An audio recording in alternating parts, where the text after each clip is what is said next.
Di bulan ini bakal ada banyak update film ya, dan gue bakal melengkapi list rekomendasi film horor dan thriller di pertengahan tahun 2021 yang bulan lalu.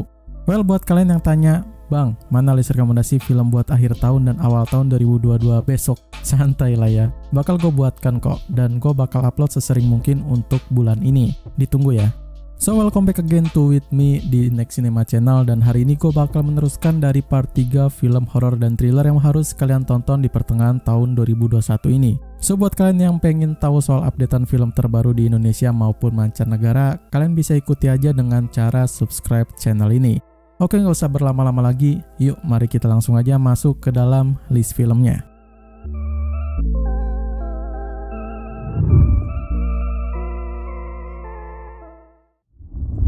Kalau kemarin bakal didominasi oleh film-film dari Netflix, mungkin kali ini bakal ada dalam dominasi film dari Universal Pictures ya. Yang juga dalam film ini bakal menggunakan sebuah misteri aneh dalam sebuah pulau dengan cerita penuaan yang cukup seru.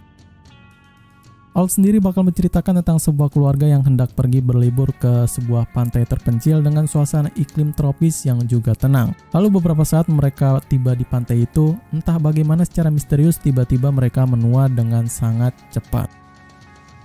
Gak sependek judulnya yang hanya dengan 3 huruf, ceritanya sendiri bakal cukup panjang dan juga cukup rumit, dimana konsep dari penuaan dari film ini cukup out of the box ya dalam film-film horor di beberapa tahun belakangan. Serta juga dengan menggunakan sebuah latar tempat yang indah, film ini sukses banget menggait para pecinta film yang memang sedang liburan dan sekaligus suka dengan film horor. Semua itu telah digarap dengan teliti oleh sang sutradara yaitu M. Night Shyamalan, yang siapa sih nggak tahu tentang dirinya dengan koleksi film horornya itu ya kan. Out sendiri bakal tayang perdana pada 23 Juli tahun 2021, dan untuk ratingnya sendiri menurut gue masih dalam rating yang standar dengan 5,8 serta di vote lebih dari 73.000 pengguna akun dengan di label PG-13.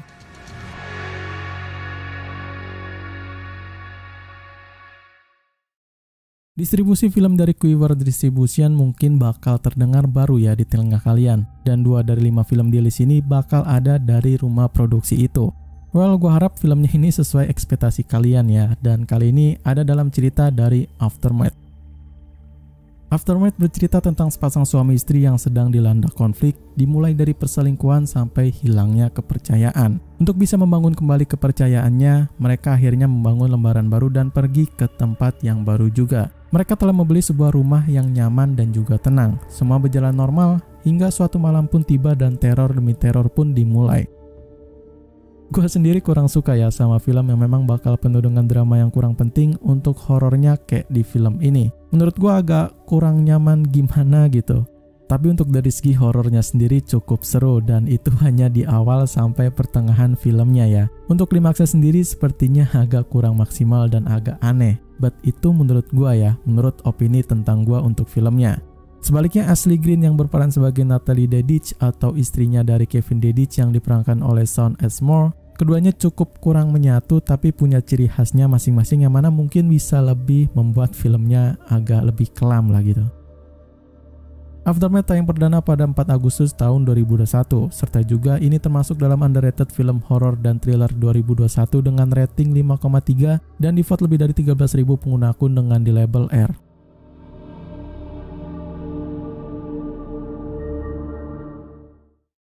Yap, film ini mungkin bagi kalian udah ditunggu-tunggu di tahun ini ya. Prequelnya sendiri cukup sukses dan sekarang Sony kembali dengan sequelnya yang sama menegangkannya. Gue yakin sih film ini bisa bikin kalian don't breathe pas lagi nonton filmnya. Don't Breathe sequel ini bakal meneruskan film pertamanya yang dimulai setelah kejadian pertamanya, yakni si Norman Nordstrom bersembunyi selama bertahun-tahun di sebuah pondok yang juga terpencil. Ia menyelamatkan dan membesarkan seorang gadis muda yatim piatu dari suatu tragedi atas kebakaran rumah di suatu tempat. Suatu hari keberadaan yang tentram dari Norman pun terganggu ketika sekelompok orang telah menculik gadis muda itu dan memaksa Norman untuk kembali beraksi dengan meninggalkan tempat persembunyian untuk menyelamatkannya.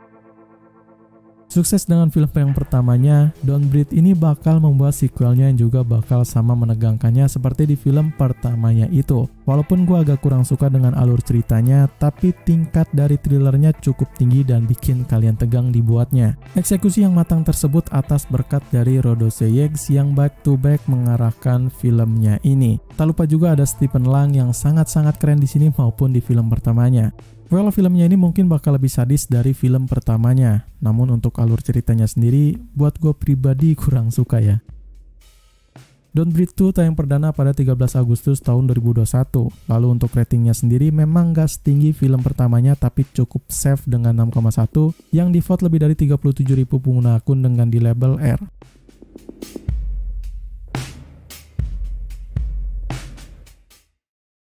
Sama seperti sebelumnya, mungkin ini masih bukan film pure horror dan bakal lebih ke arah thriller dengan sebuah cerita misteri seru dari sang protagonisnya. Serta ceritanya yang seru ini bakal ada dari perjalanan gadis malang yang harus bisa lari dari takdir dan nasib buruknya.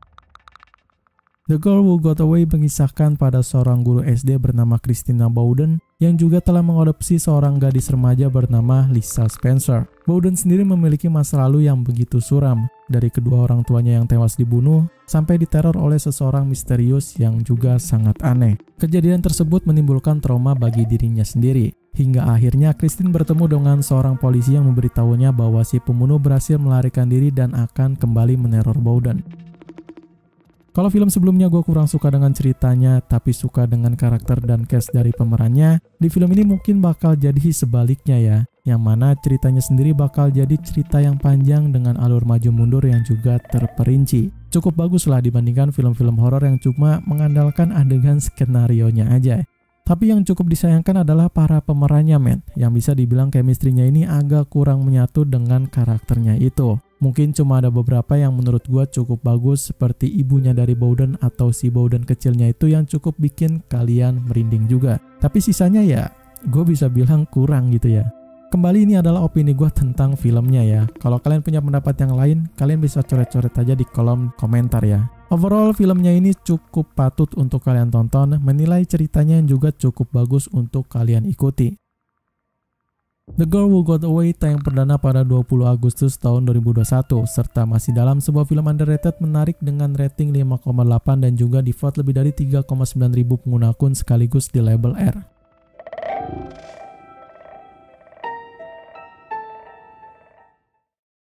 Gak seperti judulnya yang terkesan seperti terkhusus film yang soft, Candyman sendiri datang dengan aura mencekam dan juga cerita yang cukup bikin para penontonnya merinding. Apalagi ini adalah buatan dari Universal Pictures yang terkenal dengan film horornya itu.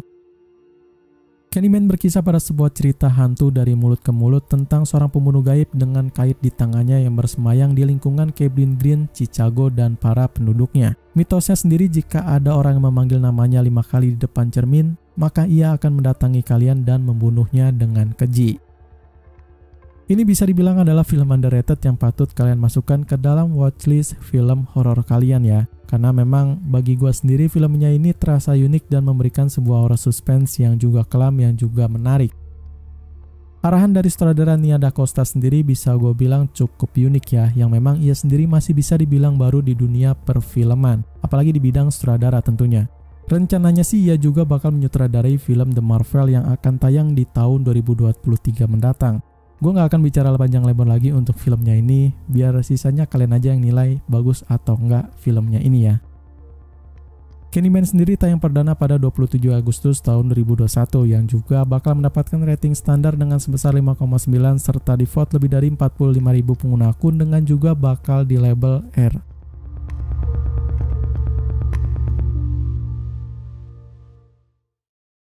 So akhirnya selesai juga dengan beberapa list rekomendasi dari film horor dan thriller terbaru di pertengahan 2021 kemarin. Well, selanjutnya gue bakal update tentang film horor dan thriller di akhir tahun ya. Jadi stay tune terus di channel ini dengan cara subscribe, like, dan support terus channel ini. Untuk masalah requestan kalian untuk bulan ini mungkin bakal gue tunda karena gue bakal lebih sering mengupdate atau update film dan juga bakal buat top 10 film tahunan ini ya. Oke, segitu aja untuk konten rekomendasi film hari ini. Happy holiday, nikmati liburan kalian. Gue pamit undur diri, see you in the next film.